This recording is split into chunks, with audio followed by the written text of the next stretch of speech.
संध्याकाळच्या छोट्या भुकेसाठी हा झटपट होणारा चाट नक्की बनवा। त्यासाठी पापड घेतला, तो अशा प्रकारे 2 भागात कट करून घ्यायचा।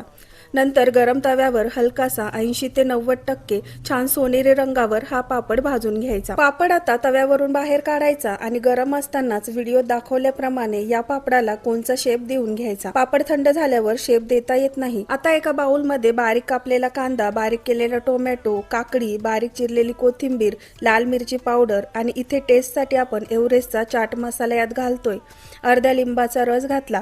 आता बारीक शेव यात घातली। शेवटी भाजलेला पापड चुरून यामध्ये घालायचा। हे सर्व आता छान एकसारखं हलवत मिक्स करून घ्यायचंय। आता जो पापडचा कोन अगोदर आपण बनवला होता तो घेतला। यामध्ये आताच बनवलेलं चाट घालायचं। संपूर्ण भरेल एवढं चाट घातलं। शेवटी गार्निशिंग साठी बारीक शेव आणि कोथिंबीर घातली। अशाच प्रकारे इतर पापडाचे कोन पण चाट भरून गार्निशिंग करून घेतले तर झटपट होणारा छोट्या भुकीसाठी पापड कोन चाट तयार आहे।